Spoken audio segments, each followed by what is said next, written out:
भूत या खेत। कुछ दिनों से कालगढ़ में कुछ अजीबोगरीब घटनाएं हो रही थीं। गांव में कोई भी घटना होती थी तो सबसे पहली सूचना हिम्मत सिंह को दी जाती थी। गांव की बुढ़िया भागती हुई जमींदार के पास पहुंची। जमींदार साहब, गजब हो गया। मेरा बेटा मटरू कल शाम से गायब है, अभी तक घर नहीं आया। अरे आ जाएगा, किसी दोस्त के यहाँ गया होगा। आजकल के लड़के बिना बताए पार्टी वगैरह मनाते रहते हैं। लेकिन जमींदार साहब, मैंने उसके सारे दोस्तों से पूछ लिया, किसी ने भी उसे कल दोपहर के बाद नहीं देखा। सबसे अंत में मटरू के दोस्त सुरजा ने उसे देखा था। ठीक है, दीवान जी सुरजा को बुलवाइए। दीवान नेकचंद कालगढ़ गांव का सबसे पढ़ा लिखा और समझदार व्यक्ति था। सुरजा जमींदार के पास आता है। बताओ सुरजा, तुमने मटरू को सबसे अंतिम में कहाँ देखा था? जमींदार साहब, कल मटरू मुझे शाम 5 बजे शमशान के बगल में गन्ने की खेत की ओर जाते हुए मिला था। उस तरफ तो कोई जाता नहीं। अब वहाँ जाने के लिए तो मैंने पूरे गांव को मना कर रखा है। जी जमींदार साहब, मैंने उसे याद भी दिलाया कि उधर जाना मना है, लेकिन मैं बोल रहा था कि उसका कुत्ता मोती इधर ही भागता आया है और फिर वह गन्ने की खेत में चला गया। ठीक है, दोपहर में हम लोग गन्ने के खेत में जाकर मटरू की खोज करेंगे। दोपहर में गांव के सारे लोग मिलकर शमशान के बगल वाले गन्ने के खेत में मटरू को खोजते हैं, लेकिन ना तो मटरू और ना ही उसका कुत्ता मोती कहीं दिखाई देता है। शाम ढलने से पहले वहाँ से जमींदार सभी लोगों को निकल जाने के लिए बोलता है, क्योंकि कालगढ़ के लोगों का मानना था कि शाम ढलने के बाद उस गन्ने के खेत में भूत प्रेत का वास होता है। अभी तक कालगढ़ के करीब 28 लोग उस गन्ने के खेत में लापता हो चुके थे। कई बार इस गन्ने के खेत को काटा भी गया, लेकिन अगली सुबह फिर उसमें गन्ने का खेत पाया जाता। भय से गांव का कोई आदमी शाम के वक्त उधर से नहीं गुजरता। अब क्या होगा मालिक, मेरा मटरू के सिवाय इस दुनिया में कोई नहीं है। मैं तुम्हारी दुख को समझ रहा हूँ, लेकिन जितना हमें करना था हम लोगों ने कोशिश कर लिया। अब तुम जाओ और थाने में अपना रपट लिखवा दो। तभी धन्नू धोबी दौड़ता हुआ आता है। जमींदार साहब, गजब हो गया। मैं नदी के किनारे कपड़ा धो रहा था, तभी शमशान के बगल वाले गन्ने की खेत से लाल धुएं का भवंडर उठते हुए देखा, और उस भवंडर में गांव से लापता कई पुराने लोग और मटरू अपने कुत्ते मोती के साथ दिखाई दिया। क्या बकते हो धन्नो, हम सब अभी गन्ने के ही खेत से आ ही रहे हैं, हमें तो वहाँ कुछ ऐसा नहीं दिखा। मालिक, मैं सच बोल रहा हूँ, मैंने अपनी आंखों से अभी देखा है। वो भवंडर तेजी से चक्कर काटते हुए शमशान की तरफ चला गया और लाल धुएं से फिर वह नीले धुएं में बदल गया। तभी वहाँ इंस्पेक्टर टोने भी आ जाता है। आइए इंस्पेक्टर साहब, हम आप ही को बुलाने वाले थे। आपके गांव में घट रही घटना के बारे में तो मालूम ही होगा। जी हाँ जमींदार साहब, गांव में घट रही घटनाओं पर हमारी पैनी नजर है। हमने 2 कांस्टेबल सिंटू और पिंटू को गन्ने के खेत के पास चेक पोस्ट बनाकर तैनात रहने को कहा है। अभी धन्नू धोबी ने गन्ने के खेत में लाल धुएं का बवंडर उठते हुए देखा है, जो शमशान में जाकर नीले कलर में बदल गया और विलीन हो गया। हमें यह भी पता है, कांस्टेबल सिंटू और पिंटू ने इसकी पुष्टि की है कि उन्होंने भी ऐसे बवंडर को उठते हुए देखा है, जिसमें कुछ लोग फंसे हुए दिखाई दिए थे। मैं इसीलिए आपके पास आया हूँ कि आप गांव में सभी को हिदायत दे दें कि शाम के वक्त गन्ने के खेत की तरफ कोई नहीं जाएगा। गांव का सबसे बड़ा सेठ चित्तर पांडे की कार भी वहाँ आ जाती है। अरे आइए चित्तर पांडे जी, आप ही के गन्ने की खेत की चर्चा हो रही है। अरे मैं भी इस भूतिया गन्ने की खेत से परेशान हो गया हूँ। मैं सोच रहा हूँ कि उसके चारों तरफ 4 दीवारी घिरवा दूं, ताकि कोई आगे कांड न हो। सही सोचा है सेठ जी आपने। ये लीजिए मुखिया जी, 2 लाख रुपए मेरी तरफ से बुढ़िया को दे दीजिए। अरे पांडे जी, आप खुद दीजिए। अरे आप ही दे दीजिए, मैं गुप्त दान देने में विश्वास रखता हूँ, दिखावे में नहीं। अच्छा मैं चलता हूँ, मंत्री जी के साथ एक इम्पोर्टेंट मीटिंग है। ऐसे ही आदमी को हमारे समाज की जरूरत है। बहुत ही नेक आदमी है सेठ जी। उधर कांस्टेबल सिंटू और पिंटू चेक पोस्ट पर। भैया आप कहाँ से हो? हम तो बिहार से हैं। और आप? हम तो यूपी से हैं। जरा सुरती है तो दो यार, डर के मारे पिछवाड़ा फटा जा रहा है। बताओ हम लोग क्या भूत पिशाच भगाने के लिए भर्ती हुए थे पुलिस में? हाँ भैया, बात तो तुम ठीक कह रहे हो। ये लो चिनौटी, पहले खैनी रगड़ो, फिर खा के सोचेंगे कि हमें क्या करना है।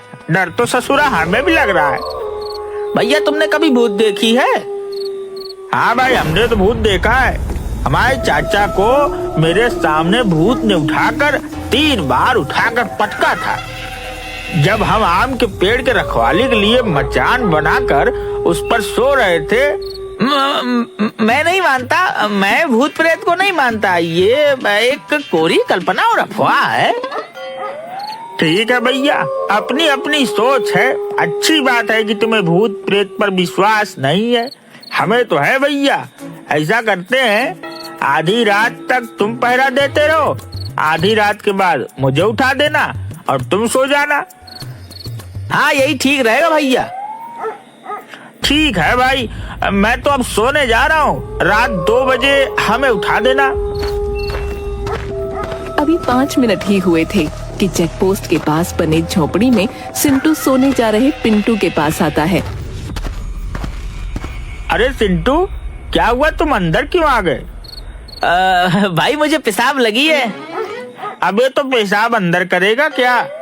थोड़ी दूर जाकर पेशाब कर लो, पूरा खेत खाली पड़ा है। वैसी बात नहीं है पिंटू भाई, दरअसल मुझे उधर जाने में डर लग रहा है। प्लीज थोड़ा सा मेरे साथ चलो ना, मैं पेशाब कर लूंगा तो फिर आ जाना।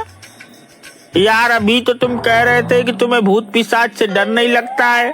तुम्हारे इस बात से मुझे भी कुछ हिम्मत बढ़ा था, लेकिन तुम तो मुझसे भी ज्यादा डरपोक हो। चलो टॉर्च लेकर चलते हैं। सिंटू चेक पोस्ट से कुछ दूर जाकर पेशाब करने लगता है। उससे 2-4 कदम दूर पिंटू खड़ा हो जाता है। अचानक वहाँ से एक काली बिल्ली सिंटू के पैरों से टकराती हुई दूसरी ओर खेत में भाग जाती है। सिंटू डर के मारे उछलकर पिंटू के ऊपर चढ़ जाता है। भैया बचाओ बचाओ, मेरे पैरों से भूत टकराया अभी। अबे वो काली बिल्ली थी, मैं भी उसे टॉर्च की रोशनी में खेत में जाते हुए देखा है। चल उतर जा। नहीं भैया, भूत है। अभी अभी मेरे पैरों में टकराया है, मुझे भूत से बचा लो। मैं अपने पत्नी का इकलौता पति हूँ, उसका क्या होगा? वो विधवा हो जाएगी, बचा लो।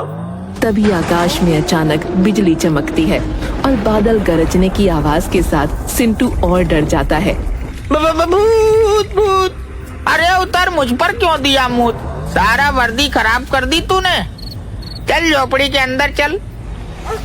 सॉरी भैया, वो बादल की आवाज और डर से मेरी सुसु निकल गई। भैया हनुमान चालीसा पास रखते हो क्या? भूत पिशाच निकट नहीं आवे, महावीर जब नाम सुनावे। दोनों कांस्टेबल चेक पोस्ट के पास बने झोपड़ी के अंदर चले जाते हैं और एक ही खटिया पर दोनों सोने की कोशिश करने लगते हैं, लेकिन डर के मारे दोनों को नींद भी नहीं आ रही थी। तभी एक बार फिर बादल गरजता है और हवा से झोपड़ी के ऊपर रखा टीन नीचे गिर जाता है। सिंटू भूत भूत करते हुए खटिया से उठकर बाहर भाग जाता है। उसके पीछे पीछे पिंटू भी भागता है। अरे सिंटू किधर जा रहा है? रुक रुक जा मेरे भाई, तुम भी जल्दी भागो वहाँ से, भूत है वहाँ। भूत! मैं जा रहा हूँ थाने में, तुम भी भागो वहाँ से। पर मेरे भाई गांव तो इधर है, उधर तो गन्ने का खेत है, उधर नहीं जाना। प्लीज लौट आओ, मेरी बात मानो, मेरी आवाज सुन रहे हो ना? लेकिन सिंटू डर के मारे पिंटू की एक बात नहीं सुनता और गन्ने के खेत की ओर भाग जाता है। पिंटू थक हार कर थाने लौट आता है और इंस्पेक्टर टोंडे को सारी घटना बताता है। सुबह में सभी लोग कांस्टेबल सिंटू को खोजने गन्ने के खेत में जाते हैं, लेकिन सिंटू का कहीं अता पता नहीं मिलता। इंस्पेक्टर साहब, आपने बोला था कि हमने 2 कांस्टेबल सुरक्षा के लिए गन्ने के खेत के पास लगा दिए, लेकिन अब तो कांस्टेबल भी गायब हो गया। अब क्या किया जाए? जमींदार साहब, मेरी बात मानो, अब हमें औघड़ों की मदद लेनी होगी। तब पता चलेगा कि इस गन्ने के खेत का राज क्या है। पिछले 12 साल में मिलाकर 30 आदमी और पता नहीं कितने जानवर इस गन्ने के खेत में गायब हो चुके हैं। शमशान से एक औघड़ को बुलाया जाता है। वो हड्डी को खोपड़ी में मारकर कुछ सुनने की कोशिश करता है और बताता है, जय महाकाल, मेरी तैलिया मसान की खोपड़ी बता रहा है कि आज से करीब 12 साल इस गन्ने के खेत में किसी पुजारी की हत्या करके गाड़ दिया गया था। उसी पुजारी की अतृप्त आत्मा अपनी ओर ध्यान खींचने के लिए ये सब कर रहा है। हमारे गांव में आज तक किसी पुजारी की हत्या तो नहीं हुई है। हाँ, 12 साल पहले हमारे गांव के मुख्य पुजारी मंदिर से भगवान का सोने का सारा गहना मुकुट लेकर भाग जरूर गया था। मूर्ख, वो भागा नहीं था, उसकी हत्या की गई थी। आज भी हत्यारा यही गई है। जब तक उसको सजा नहीं मिल जाता तब तक इसी तरह इस गांव के आदमी लापता होते जाएंगे। तो अब हमें क्या करना चाहिए? गांव के सभी लोगों को यहाँ इकट्ठा करो। बीमार, गर्भवती महिला और छोटे बच्चे छोड़कर कोई भी अपने घर के अंदर नहीं होना चाहिए।